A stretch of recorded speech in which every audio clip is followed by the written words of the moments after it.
Seigneur, nous te bénissons pour ce soir. Merci pour ta grâce. Merci pour ta fidélité. Ton règne est éternel. Nous soumettons à ton autorité. Au nom de Jésus, prends contrôle de toutes choses. Que ta grâce se répande sur nous. Parle, Seigneur éternel Dieu, et glorifie ton nom. Que nous soyons les premiers édifiés. Au nom de Jésus. Amen. Bien-aimés, nous voulons ce soir vous saluer dans le nom de Jésus. Partout où vous êtes, recevez la grâce du Seigneur. Alors je voudrais profiter de cette occasion pour saluer le pasteur titulaire de cette église.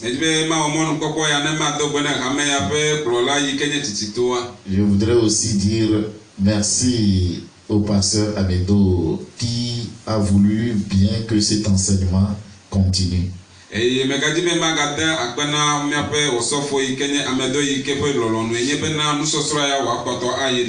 Alors le thème qui a été développé durant plusieurs séances,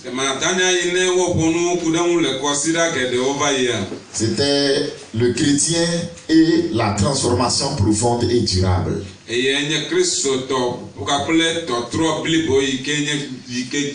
Et à travers cette étude, le pasteur Amedo nous a amené à comprendre que la transformation profonde est progressive.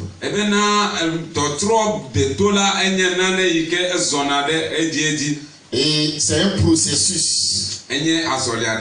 processus qui nous amène à la sanctification. Et au cours de son enseignement, il nous a aussi dit que cette sanctification n'est possible sans la volonté et la prise de décision avec Dieu. Et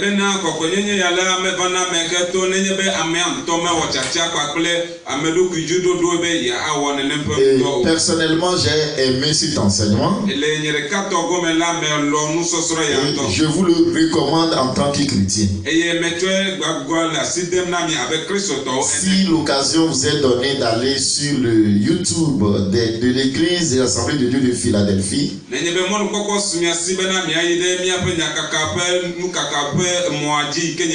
allez écouter ces enseignements. Le chrétien et la transformation profonde et durable. Ce soir, nous allons parler des résistances à la sanctification. Et pour ce faire, nous allons lire la parole de Dieu dans 1 Jean 2, les versets 16 et 17. Je vais solliciter mes bien-aimés qui sont avec moi à s'apprêter avec la Bible. Nous allons lire beaucoup la parole de Dieu ce soir.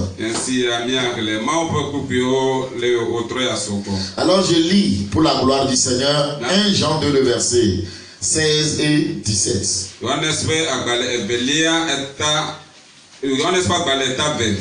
La Bible dit, car tout ce qui est dans le monde, la convoitise de la chair, la convoitise des yeux et l'orgueil de la vie ne vient point du Père, mais vient du monde. Et le monde passe, sa convoitise aussi.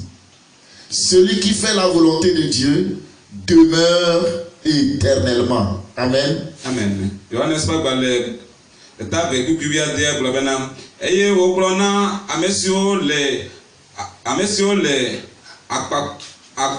Amesio le akpakpao dram na amesio le akpakpa dram la bena micho nusiao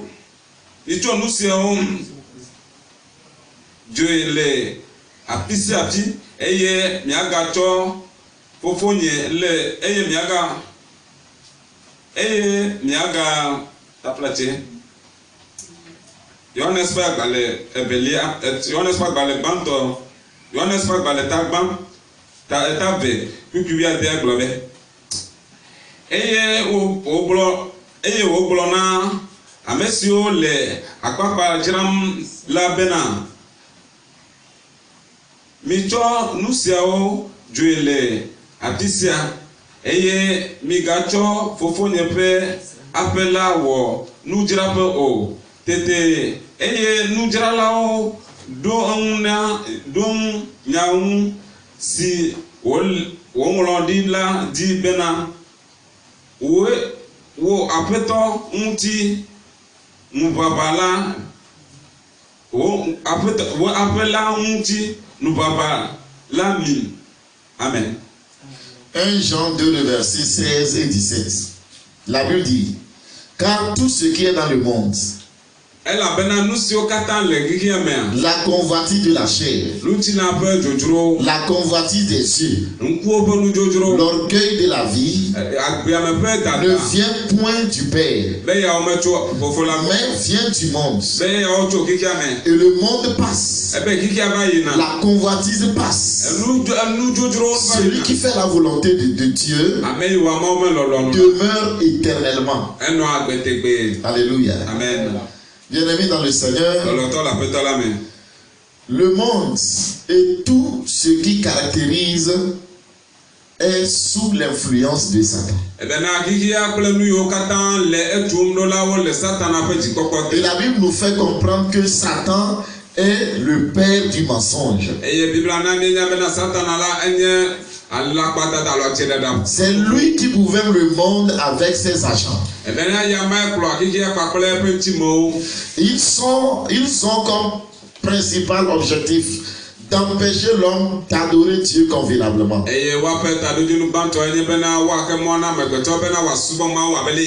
Ils veulent détourner le monde de leur objectif. Et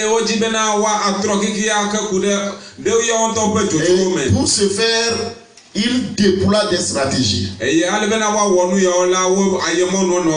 Quelles sont les stratégies qu'il déploie?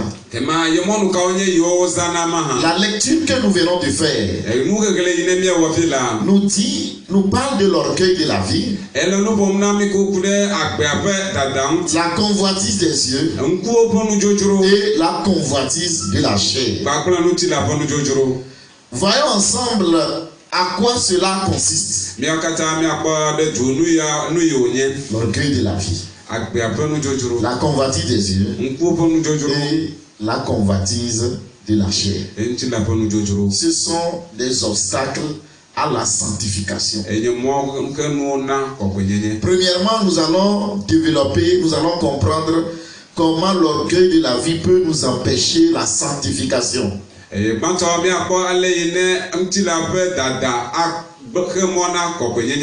vais demander à mes bien-aimés d'ouvrir Genèse chapitre 3.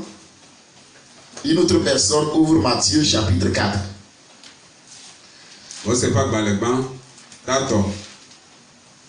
L'orgueil de la vie. Dans Proverbe 18, le verset 12, la Bible nous dit: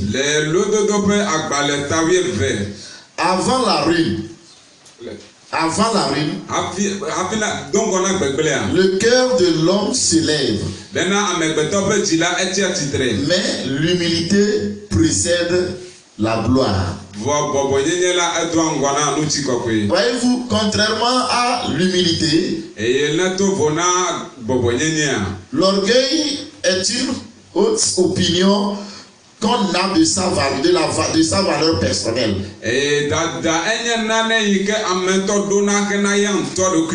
Beaucoup de gens souffrent de l'orgueil de la vie.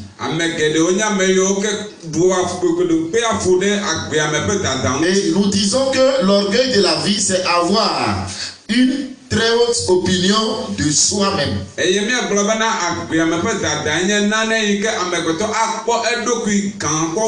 cela nous empêche d'avoir de la considération pour les autres. Bien-aimés dans le Seigneur, l'orgueil pourrait nous pousser à croire qu'on peut se suffire soi-même. Et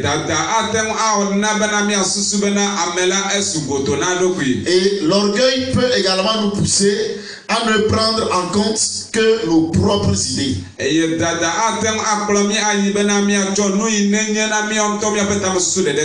Un chrétien qui vit dans l'orgueil n'est pas un chrétien qui se sanctifie. Et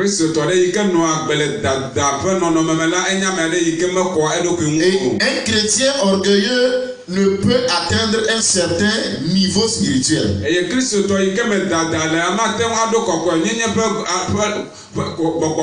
Puisque la Bible dit que Dieu résiste aux orgueilleux.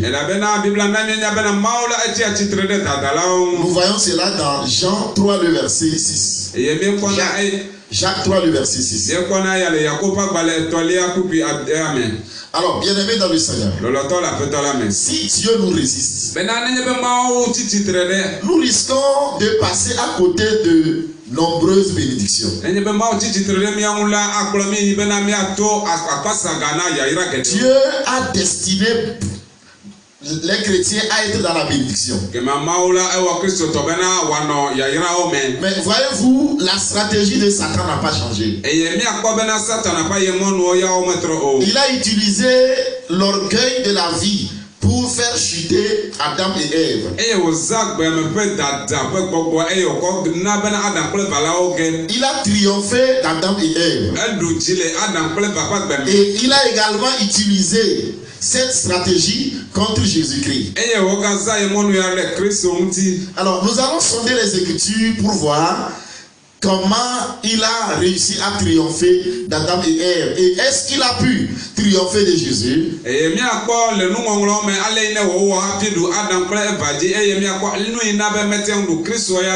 Nous vous parlons ce soir des obstacles à la sanctification. L'orgueil de la vie. Genèse chapitre 3, le verset 5.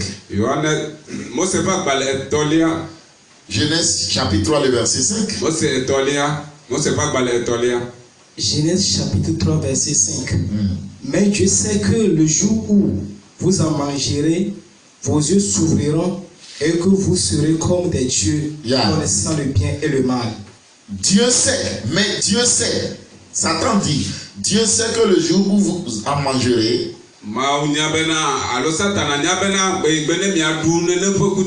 vos yeux s'ouvriront et vous serez comme lui.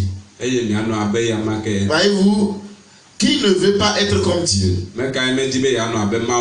qui ne veut pas avoir la connaissance, qui ne veut pas que ses yeux s'ouvrent, lorsque Satan a miroité l'orgueil de la vie à Adam et Ève,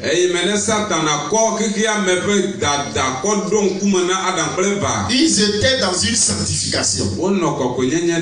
Mais par ce péché ou par cette tentation, ils sont sortis de la sanctification. Bien-aimés dans le Seigneur, Satan dit à Ève, Dieu sait que le jour où vous en mangerez,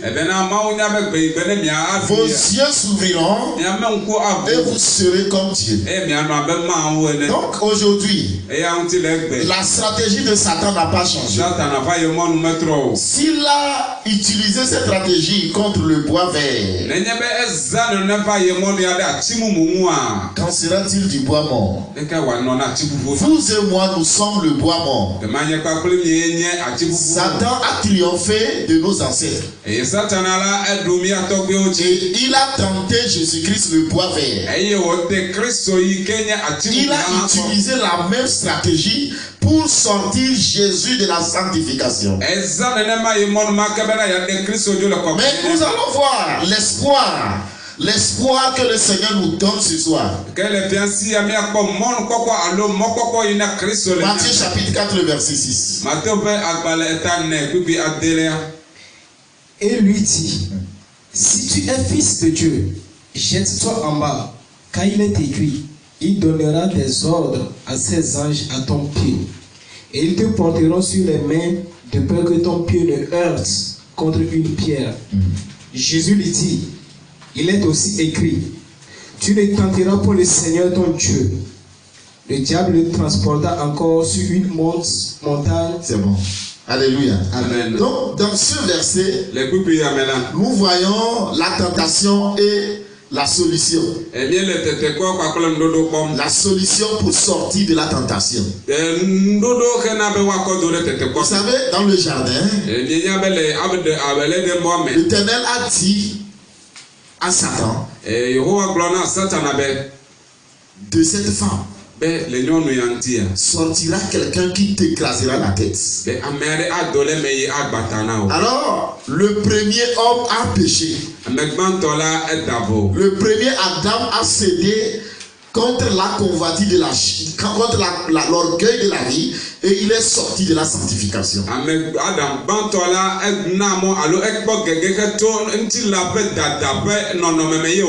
Lorsque le second Adam est arrivé, avec l'espoir de sauver l'humanité,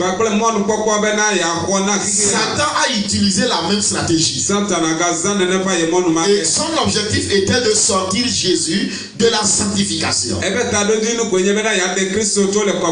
aujourd'hui encore, sa stratégie, c'est de te sortir de la sanctification. Et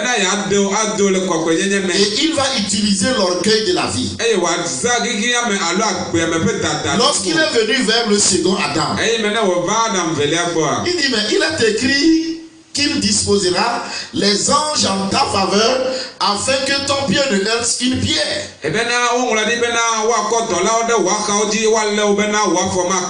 Alors si tu es fils de Dieu, jette-toi du haut du temple. Nous verrons si les anges viendront te porter. Mais bien aimé, Jésus pouvait s'enorgueillir parce qu'il a une cohorte d'anges en sa faveur. Il pouvait s'enorgueillir. Il pouvait dire à Satan, je vais te montrer qui je suis. Je vais te montrer que j'ai les anges à ma trousse. Alors je vais me jeter. Et ils viendront réellement me porter pour que tu saches que je suis fils de Dieu. Jésus ne l'a pas fait. Alléluia. Amen. Il a triomphé de Satan. Là où Adam et Ève ont échoué, devant l'orgueil de la vie, et ils sont sortis de la sanctification. Jésus a triomphé. C'est pourquoi il peut nous soutenir. Lorsque nous sommes tentés pour sortir de la sanctification, il peut nous soutenir. La Bible dit il a été tenté en tout. Et il n'a pas péché. C'est pourquoi il peut nous comprendre dans nos faiblesses. Et nous soutenir. Bien-aimé dans le Seigneur, la Bible me dit Dieu résiste aux orgueilleux, mais il fait grâce aux humbles. L'orgueilleux, c'est celui qui considère ses opinions supérieures aux autres.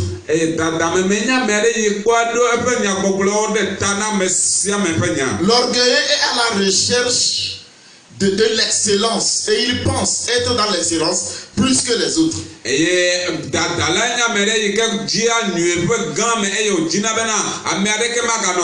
Il croit connaître. Et même lorsque les pasteurs prêchent à la chair, l'orgueilleux pense connaître. Et il a son bic à la main pour souligner les fautes. Et à la sortie, il va venir critiquer le pasteur. J'aimerais te dire, l'objectif de Satan, c'est de t'empêcher la sanctification. Bien-aimé dans le Seigneur. Deuxième stratégie que Satan utilise pour nous sortir de la sanctification, c'est la convoitise des cieux. Alors en lisant 2 Samuel 11 le verset 2, la Bible nous parle de David. Un soir, David se leva de sa couche. Et la Bible dit qu'il se promenait sur le toit de sa maison.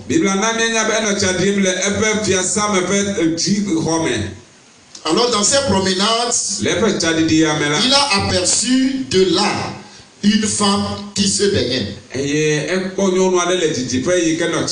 Et la Bible dit que cette femme était belle de figure. Bien-aimé dans le Seigneur, convoiter, c'est avoir un désir extrême de posséder quelque chose. Mais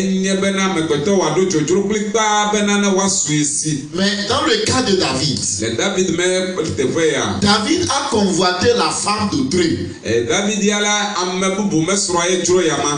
son cas montre clairement que la convoitise des yeux peut nous pousser à des folies meurtrières.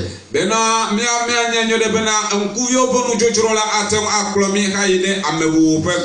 ne peut pas s'empêcher de regarder. Lorsque nous sortons de la maison, ou que nous allons dans nos activités, on ne peut pas s'empêcher de regarder. Mais je voudrais vous dire ce soir que nos yeux ne nous conduisent pas au péché. On ne convoite pas ce qui ne nous appartient pas. Sinon nos yeux peuvent nous pousser au viol. Nos yeux peuvent nous pousser au vol. Nos yeux peuvent nous pousser à des choses extrêmes, voire même au meurtre.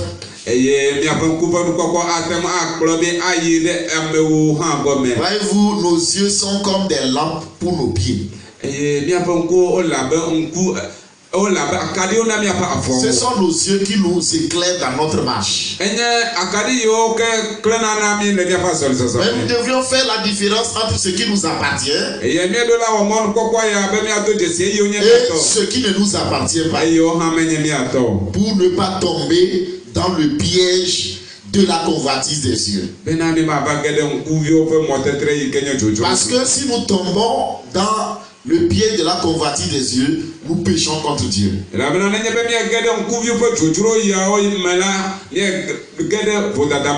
le chrétien qui veut demeurer dans la sanctification doit prendre des mesures qui vont l'amener à demeurer avec le Saint-Esprit. Le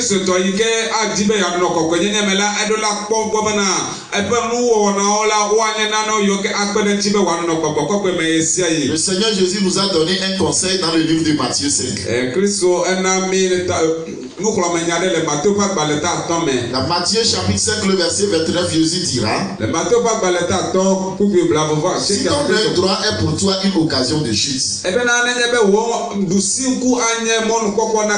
arrache-le et jette-le loin de toi.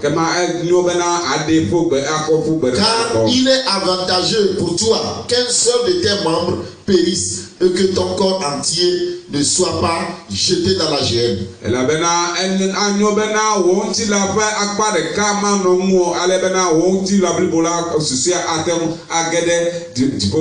Bien-aimés dans le Seigneur, ici encore nous allons voir comment Satan a triomphé du premier Adam et comment il a tenté le second Adam.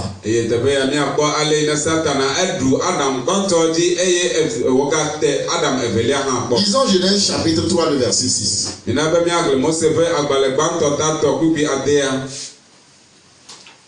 Genèse chapitre 3, le verset 6.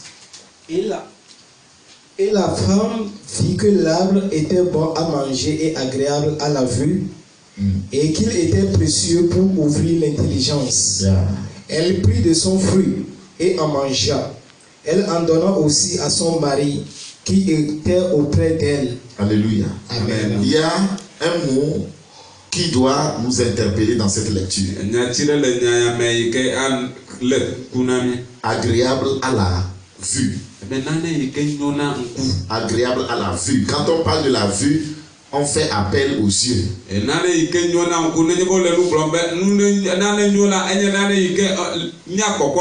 La femme a été attirée par la beauté du fruit. Comme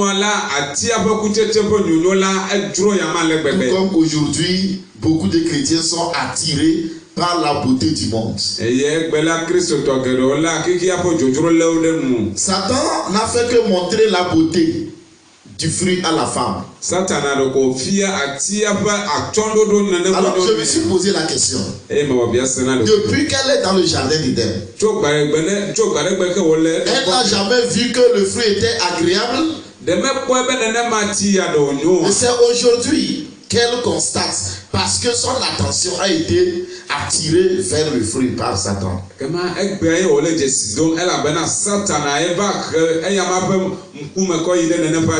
nous sortir de la sanctification, Satan va ouvrir nos yeux sur la beauté de ce monde. S'il a fait pour le bois vert, il le fera contre nous. Lisons Matthieu 4, verset 9. Là où Adam et Ève ont péché par rapport à la convoitise des yeux, quel serait le sort de Jésus, le second Adam? Matthieu chapitre 4, verset 9. Et lui dit, je te donnerai toutes ces choses si tu te prosternes et m'adores. Vous pouvez remonter au verset 8. Le diable le transporta encore sur une montagne très élevée, lui montra tous les royaumes du monde et leur gloire. Lui montra tous les royaumes du monde et leur gloire.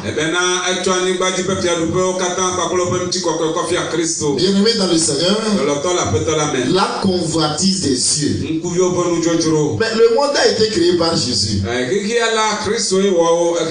Satan, c'est lui qui domine, qui gouverne le monde. Alors, tout ce que le monde contient, les beautés de ce monde, les belles villes, les gratte-ciels. Alors il montre tout ça là à Jésus. Il dit, si tu te procèdes et tu m'adores, je te donnerai tout ce que tu es en train de voir de beau. La convoitise des yeux. Mais Jésus pouvait dire, mais c'est juste pour ça, pour se procéder devant toi. Et il va se procéder. Et le diable va lui donner les beautés de ce monde. Mais c'est ce que nous faisons, frères et sœurs. Mais qu'est-ce que Jésus a dit? Lisez-moi ce que Jésus a dit.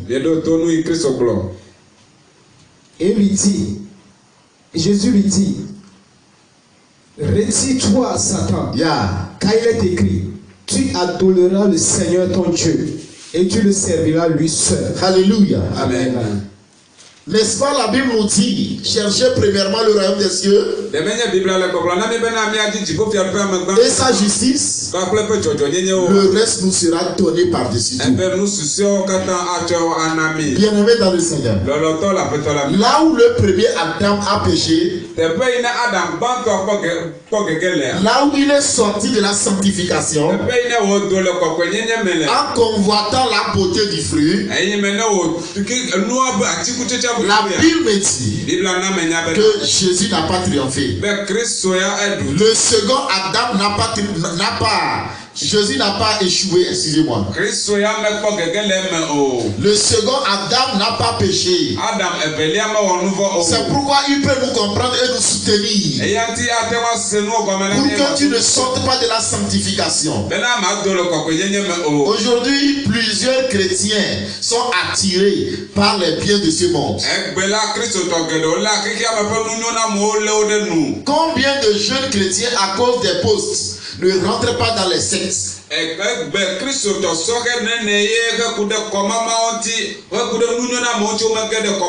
Combien de sœurs à cause du mariage ne quittent pas l'église pour aller se marier aux gens du monde?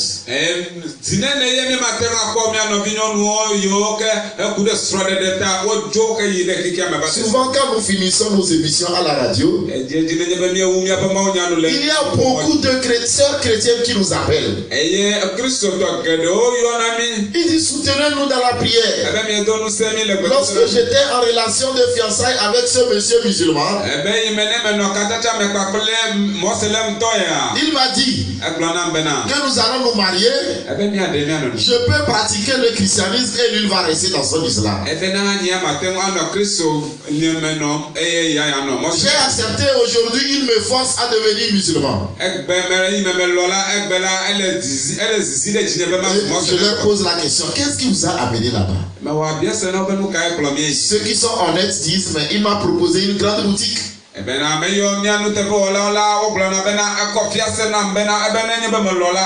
convoitise des cieux.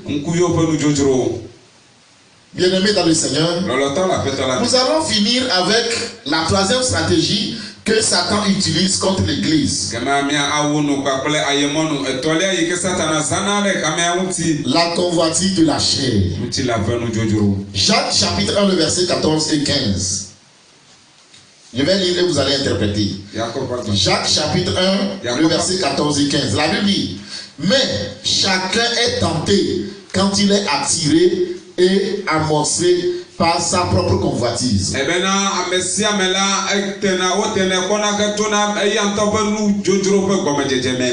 Puis la convoitise, lorsqu'elle est conçue, elle enfante le péché. Et le péché consommé produit la mort. Chers frères et sœurs en Christ, notre chair a ses propres désirs contraires au désir du Saint-Esprit. Alors, bien-aimés, en tant qu'enfants de Dieu, nous devons savoir que ces choses sont utilisées par l'ennemi contre nous. C'est pourquoi la Bible nous dit marcher selon l'esprit. Et vous n'accomplirez pas les désirs de la chair. Si nous nous laissons diriger par la chair, nous finirons dans l'adultère, l'immoralité sexuelle, toutes sortes de mauvaises choses. Vouloir à chaque fois satisfaire la convoitise de la chair, cela va attrister le Saint-Esprit en nous. La Bible nous dit que la chair a des désirs contraires au Saint-Esprit. C'est pourquoi la Bible nous recommande de ne pas satisfaire aux désirs de la chair. Parce que lorsque la convoitise de la chair est consommée, elle enfante le péché, et le péché entraîne la mort spirituelle. Mais je voudrais vous dire ce soir, si nous coopérons avec le Saint-Esprit, on peut arriver en suivant la voie de Dieu. J'ai lu la parole de Dieu dans Philippiens 4, verset 8. Écoutez ce que la Bible nous dit dans Philippiens 4, verset 8. Au reste, frères, de tout ce qui est vrai, tout ce qui est honorable, tout ce qui est juste, tout ce qui est pur, tout ce qui est aimable, tout ce qui mérite l'approbation, tout ce qui est vertueux, tout ce qui est digne de louange, soit l'objet de vos pensées. Le chrétien doit toujours se laisser guidé par le Saint-Esprit. Le chrétien doit toujours se rappeler qu'il est dans le monde et il n'appartient pas au monde. Si nous vivons par l'Esprit, il va nous aider dans la sanctification. Voyez-vous, par la convoitise de la chair, le premier Adam a péché. Mais qu'en est-il de Jésus? Celui qui est l'espoir de tous les chrétiens. Lisez-moi Genèse chapitre 3, le verset 6. Relisez Genèse chapitre 3, le verset 6. Verset 6. La femme vit que l'arbre était bon à manger. Bon à manger, c'est bon. bon à manger. Vous savez, quand tu prends quelque chose qui est sucré ou amer, ça dit que la façon dont tu exprimes la douceur ou le fait que ça soit amer dépend du visage que tu affiches. Et on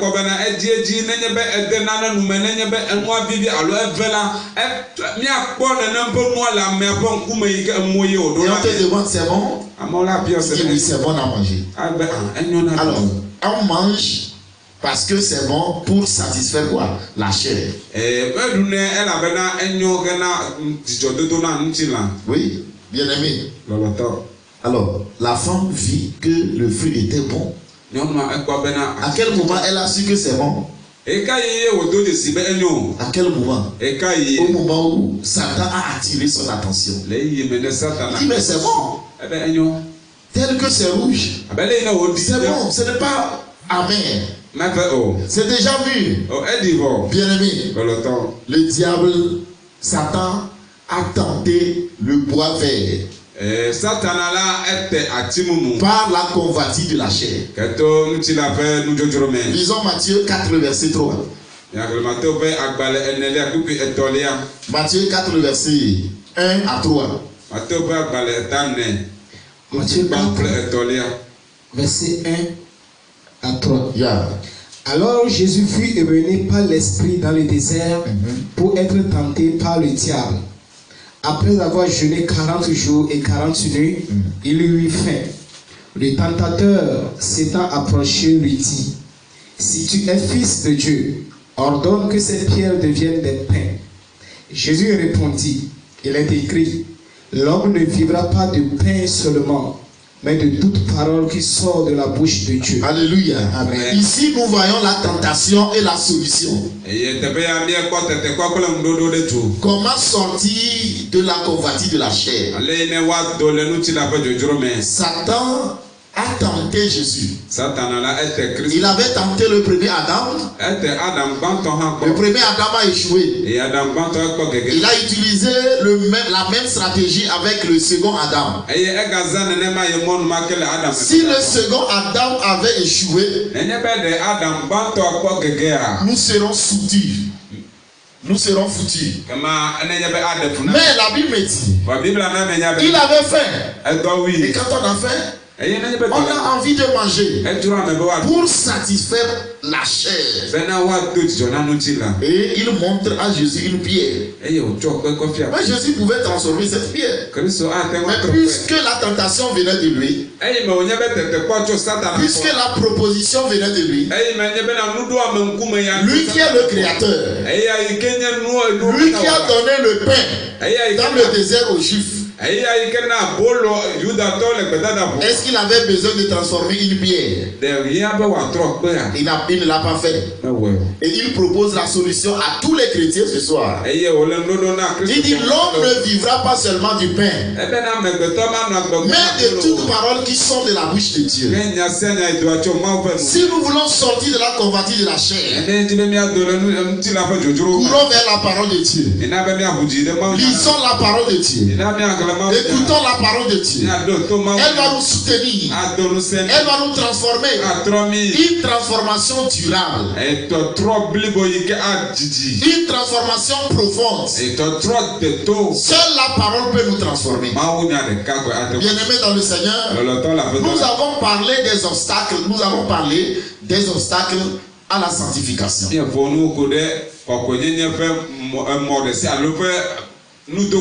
Jusqu'au jour où Jésus va revenir, la stratégie ne va pas changer.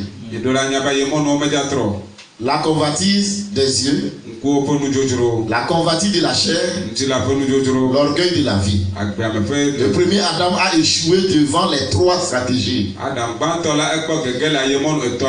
Le second Adam, Jésus, a vaincu devant les trois stratégies.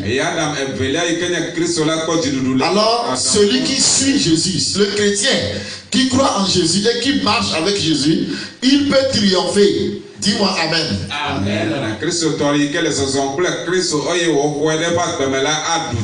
Vous comprenez avec moi pourquoi il disait aux disciples, il vous est avantageux que je m'en aille. Vous voulez que je reste avec vous, mais il vous est avantageux que je m'en aille.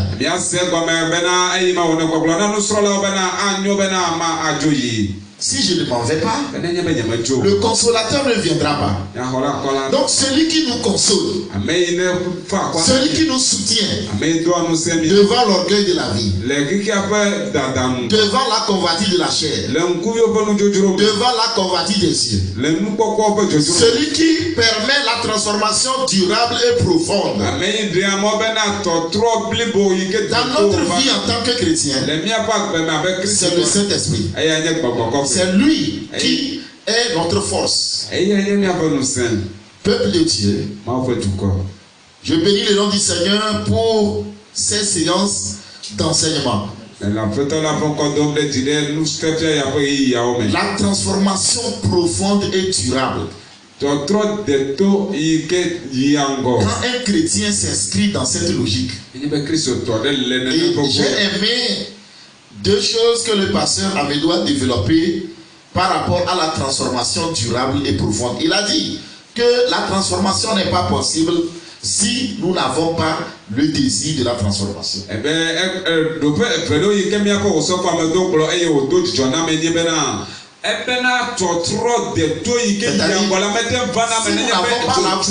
La volonté.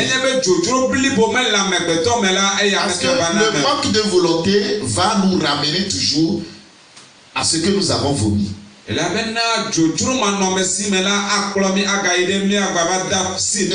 ajoute en disant que la transformation durable et profonde, elle est possible si nous prenons la décision avec Dieu. Combien de fois tu n'as pas pris la décision? Combien de fois nous n'avons pas pris la décision? Quand tu pêches, tu pleures. Demain tu es dedans. Et il dit la transformation durable, sanctification durable, profonde. Elle se prend avec Dieu. La décision se prend avec Dieu. Tu vas vers Dieu. Tu dis, ah, moi je suis fatigué. Hein.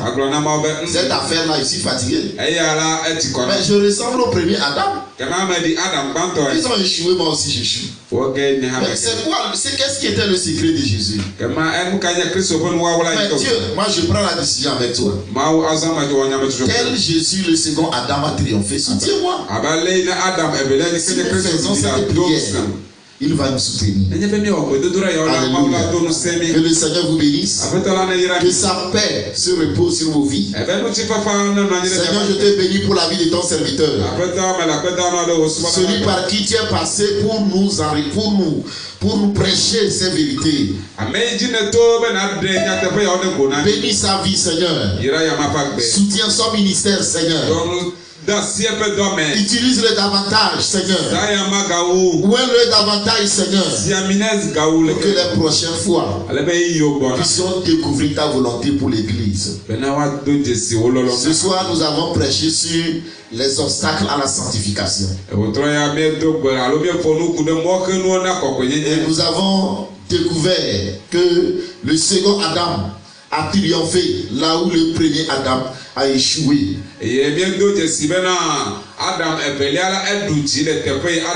Ce soir, nous venons auprès du second Adam.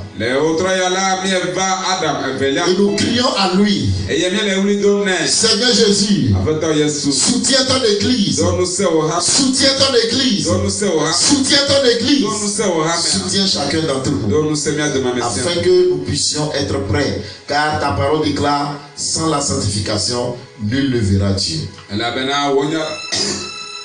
Nous te bénissons, car nous connaîtrons la vérité et la vérité nous affranchit. Au nom de Jésus, Amen. Amen. Amen. Amen.